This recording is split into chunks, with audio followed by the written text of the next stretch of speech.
10 नवंबर 2024 की शाम उत्तर प्रदेश के इटावा रेलवे स्टेशन पर एक व्यक्ति सुसाइड करने के लिए मरुधर एक्सप्रेस के रेलवे ट्रैक पर लेट जाता है, लेकिन आरपीएफ के ऑफिसर की नज़र उस पर पड़ जाती है और उस व्यक्ति को बचा लिया जाता है। बाद में पुलिस को ये पता चलता है कि ये आदमी इटावा का एक जाना माना ज्वेलर मुकेश वर्मा है, और जब इसने अपनी सुसाइड करने की वजह पुलिस को बताई तो ये सुनकर पूरे इटावा शहर में सनसनी फैल जाती है। Hello everyone, welcome to my channel the grey side. तो आगे बढ़ने से पहले अगर आपने हमारे चैनल को सब्सक्राइब नहीं किया है तो प्लीज़ सब्सक्राइब कर दें और हमें सपोर्ट करने के लिए हमारी इस वीडियो को लाइक ज़रूर करें। So let's move ahead. तो आज जो केस हम डिस्कस करने जा रहे हैं ये एक बहुत ही ज़्यादा हॉरिफाइंग केस है। ये केस हमें ये सोचने पर मजबूर कर देता है कि हम आखिर अपनी ज़िंदगी को लेकर किस पे भरोसा करें। ये एक ऐसी कहानी है जिसके बारे में आपने ना पहले कभी सुना होगा और ना ही कभी देखा होगा। तो चलिए शुरू करते हैं the Verma family case.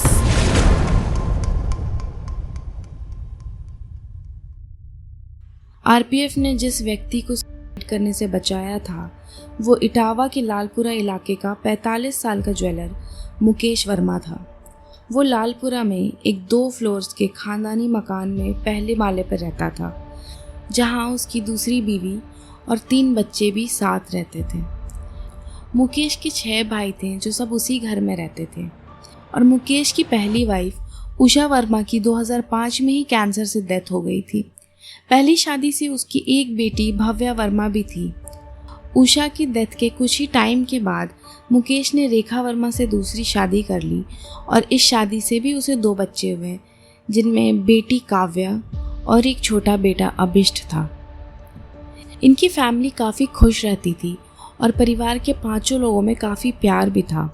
Mukesh का बिजनेस भी लालपुरा के कोतवाली इलाका में काफ़ी अच्छा चल रहा था, और ये एक आइडियल मिडिल क्लास फैमिली की तरह ही थी। करीब 8-10 सालों से मुकेश के बिजनेस में काफ़ी सेटबैक्स आने लगे थे और उसका बिजनेस भी धीरे धीरे लॉस में चलने लगा। जॉइंट फैमिली में रहने के कारण मुकेश के अपने भाइयों से भी नहीं बनती थी, और जायदाद और पैसे को लेकर इनमें अक्सर झगड़े होते रहते थे।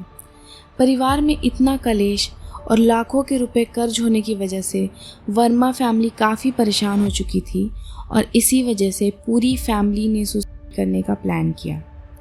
मुकेश, जो अकेला विटनेस था इस इंसिडेंट का, उसके अकॉर्डिंग 10 नवंबर 2024 को पूरी फैमिली ने जहर पीकर अपनी जान दे दी, जिसके बाद उसने अपनी बीवी बच्चों की फ़ोटो को व्हाट्सएप के स्टेटस में लगाया और पुलिस के लिए घर में ही एक सुसाइड नोट छोड़ दिया, और फिर रेलवे स्टेशन जाकर ट्रैक पर लेट गया, जहां एक पूरी की पूरी ट्रेन उस पर से गुजर जाने के बाद भी उसकी जान बच गई, और फिर आरपीएफ के ऑफिसर ने उसे रेस्क्यू कर लिया। रेस्क्यू करने के बाद उसे कोतवाली थाने में सौंप दिया गया था। ये पूरी कहानी रेस्क्यू होने के बाद मुकेश की ही थी, जो उसने पुलिस को बताया था, जिसके बाद पुलिस उसके घर जाकर मुकेश की वाइफ और उसके 3 बच्चों की बॉडी को रिकवर कर लेती है और पोस्टमार्टम के लिए भेज देती है।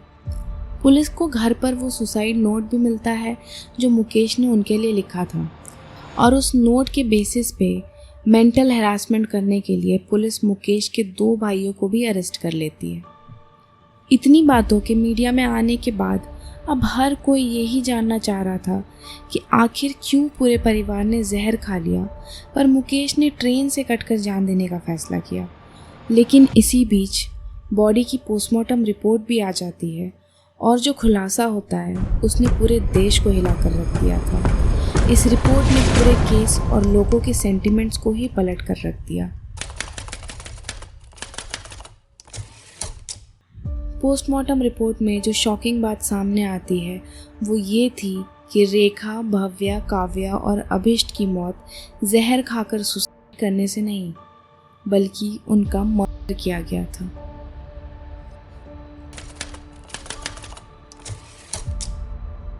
ऑटोप्सी रिपोर्ट के सामने आने के बाद पुलिस का पूरा शक मुकेश पे चला गया, और पुलिस उसको क्वेश्चनिंग के लिए अपने साथ ले जाती है। थोड़ी पूछताछ के बाद मुकेश खुद ही कन्फेस कर देता है कि ये एक मास सुसाइड नहीं बल्कि एक मास मर्डर था जो कि उसने ही किया था। मुकेश के मोबाइल फ़ोन से जो एविडेंसेस पुलिस के हाथ लगते हैं उससे इस क्राइम का मोटिव पुलिस के सामने साफ साफ आ जाता है। गोली से एक्सपायर हो गए क्या? नहीं, कैसी बात कर रहे हो? कैसे हुई?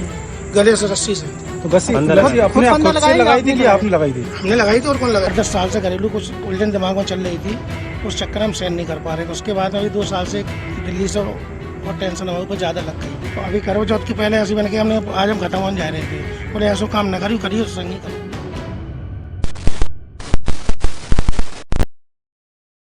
दरअसल मुकेश अपनी पहली वाइफ उषा की एक कज़िन स्वाति सोनी के साथ कई सालों से एक्स्ट्रा मैरिटल अफेयर कर रहा था।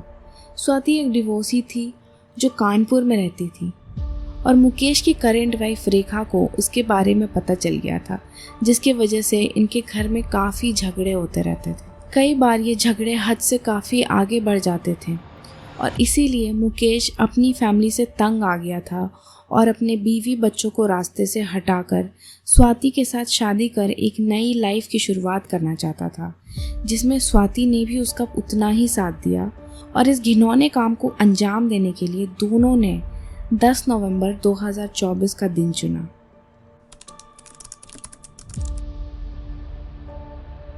दस नवंबर 2024 की रात को मुकेश ने रेखा, भव्या, काव्या और अभिष्ट के खाने में स्लीपिंग पिल्स मिला दिए।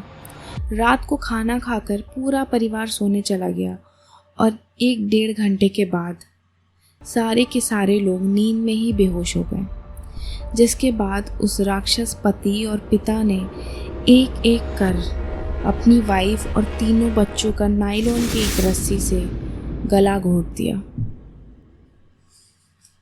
जिस टाइम फ्रेम में इस क्राइम को अंजाम दिया जा रहा था उस टाइम मुकेश और स्वाति कंटिन्यूसली कॉल पे बातें कर रहे थे। रात के 2 बजे तक दोनों ने बातें की और फिर सुबह ड्रामे की तैयारी में लग गए ताकि इस क्राइम को ऐसे दिखा सकें जैसे परेशान फैमिली ने सुसाइड करी हो। मुकेश बचने के लिए एक रुकी हुई ट्रेन के ट्रैक पे भी लेट गया और बाद में लोगों को झूठी कहानी बताई कि कैसे ट्रेन उसके ऊपर से गुजर जाने पर भी वो बच जाता है। पुलिस को स्वाति के अगेंस्ट भी काफ़ी ठोस एविडेंसेस मिलते हैं, जिनमें एक सीसीटीवी फुटेज भी था जहां स्वाति अगले ही दिन कानपुर से इटावा आती है मुकेश से मिलने के लिए और मुकेश उसे अपनी स्कूटर पर रिसीव भी करने जाता है। इस कन्फेशन के बाद पुलिस पहले मुकेश को अरेस्ट करती है और फिर अंबेडकर स्क्वायर में सरेंडर करने से ठीक पहले स्वाति सोनी को भी अरेस्ट कर लिया जाता है। पुलिस ने पहले मुकेश के सुसाइड नोट के बेसिस पे जिन भाइयों को भी अरेस्ट किया था, बाद में उन्हें छोड़ दिया जाता है और वो भाई पुलिस के लिए एक सरकारी विटनेस के रूप में सामने आते हैं। फिलहाल मुकेश और स्वाति दोनों जुडिशियल कस्टडी में हैं और इन पर 4 काउंट्स ऑफ मर्डर और कॉन्स्पिरेसी का चार्ज लगा है। अब देखना ये है कि क्या अपने ही फैमिली के मुखिया के द्वारा मारे जाने के बाद भी इस परिवार को इंसाफ मिलता है या नहीं।